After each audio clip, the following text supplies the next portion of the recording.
Jess here. Thanks for coming back to my channel, getting an update. So let me just pull up a cal. So I got out of the hospital on the 15th, so almost 10 days ago.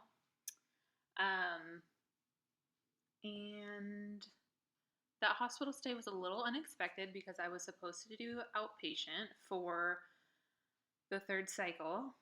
So Monday, I would go in, get hooked up to the home infusion pump, and then go in every day after for the next 4 days. And then they would just change the bag and it would just still be like continuous. So it was really the same exact thing, just on a home pump, and I would be at home. So I went in. It was actually a lot faster of an appointment than I expected. Got my first chemo drug in the clinic over like an hour, hour and a half. Once that was finished, I got my 24-hour bag hooked up, and they kind of showed me like how to use the pump, and I picked up my prescription for prednisone, and we went out to lunch. Came back home. My aunts came over. And yeah, like I felt pretty normal. Like, I mean, it takes a couple days for the chemo to really make me feel bad, but just being at home and not at the hospital, like that just made me feel so much better. So then it's a pretty normal evening.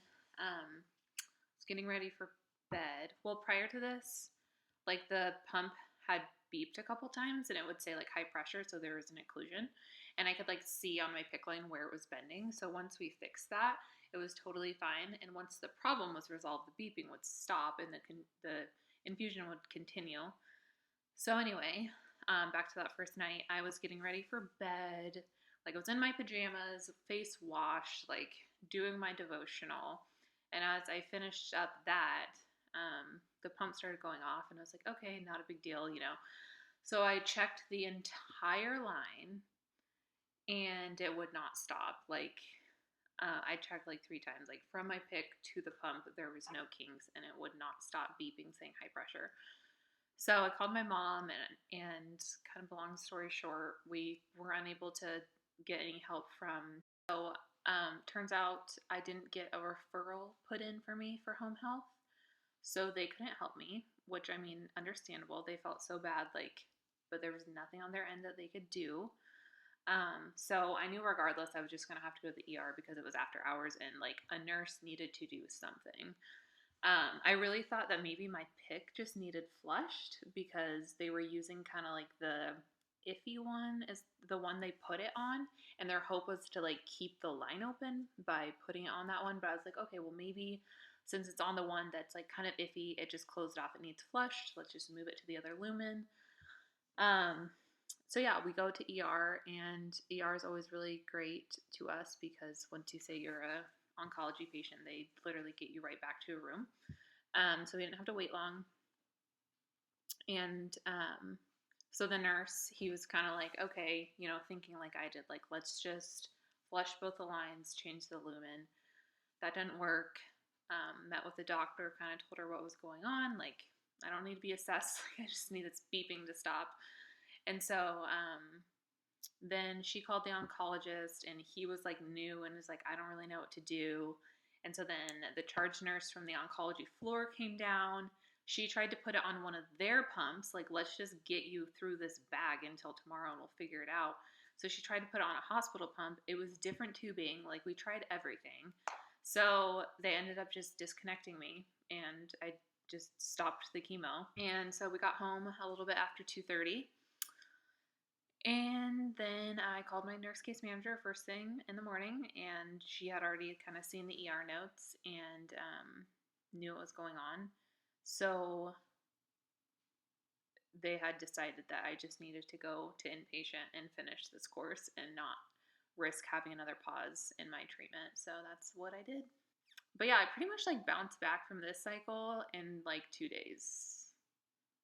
Like, I was able to eat and drink almost right away. And yeah, I really just had like a couple days where I didn't do a whole lot. But for the most part, like, I've been going to store and just running errands and doing different things. So then yesterday, I had my follow-up CT. So they did my chest, abdomen, and pelvis. Um, so that's just kind of to see. The doctor said like mostly just to see if there's anything new.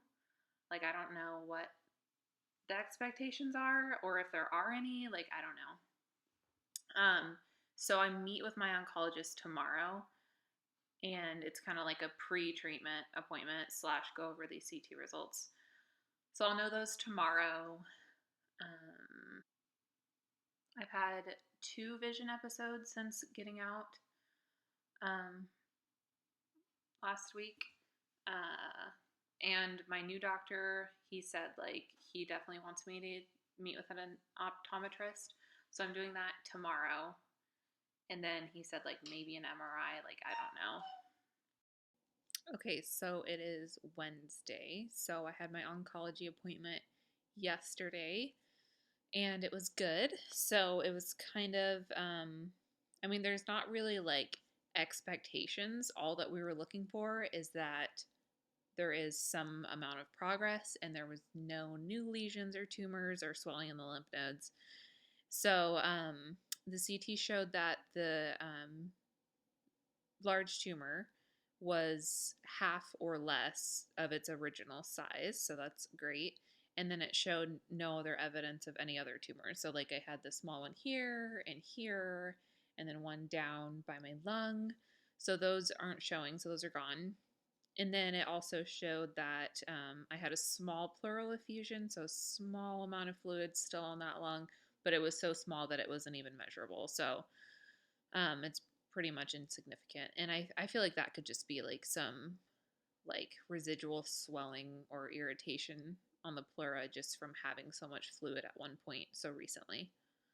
So yesterday I also went to the eye doctor and he dilated my pupils and looked at the back of my eye and my retina and all that, and did a really thorough eye exam. And he said everything looked really good. I explained my symptoms. He said that sounds exactly like an ocular migraine. He said they're really common. They're really scary, but people get them. It's pretty common.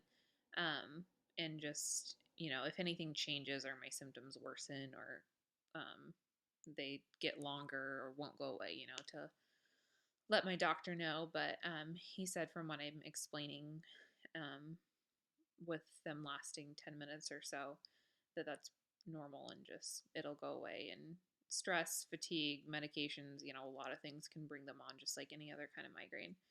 So that made me feel good, and I think it made my oncologist feel good just that I got it checked and that my retinas look okay. So then after my oncology appointment, my mom and I came up to her cousin's cabin, and so we're staying here for a couple nights on the coast. So that's been fun. I go back into the hospital Monday for my 4th round, so it'll be Monday through Friday. And my oncologist is going to increase my dose of chemo by 20%, which is, that's what this chemotherapy is. It's called dose adjusted REPOC. So this is going to be the first time I've had a dose adjustment just because, like this last time, I bounced back so quickly. And my numbers were good. And so I bounced back so quickly. First time out of the fevers. Second time I had such low blood pressure. And this third time, I've had, obviously symptoms, but I have been tolerating it a lot better. So this one, my mom has read kind of the last couple rounds knocked people down pretty good. So especially with having this increase, I kind of expect that I'll have kind of a harder recovery or more days. So I don't know, but we'll see. Everyone's different, and I think a lot of it's still going to be mindset. So I think as long as I just kind of keep staying active and doing my thing, I should be fine. And then about a week after I get out, a week and a couple days, my friend Abby is going to come in from Ohio and stay a couple nights, so that's something to look forward to. And then after my 5th round, just right before my 6th round, I'm planning on going to a wedding with Miles. So just something else to look forward to. But anyway, so I mean, I think the oncologist is pretty confident that just finishing this course of chemotherapy is going to be enough. But then, of course, I'll have the PET scan 6 to 8 weeks after I finish chemotherapy, so we won't really know anything for sure. Um, so just kind of one day at a time, and we'll evaluate it then, if there is any tumor left, or what the options are for that. So thank you everyone for just your continued support and prayers. Care packages, letters, messages. I mean, it all means so much to me, and it's what's getting me through this. And just know, even if I have forgotten to send you a thank you card or reply to your messages or whatever, it really does mean a lot to me, especially your prayers. So thank you, and I'll continue to keep you updated.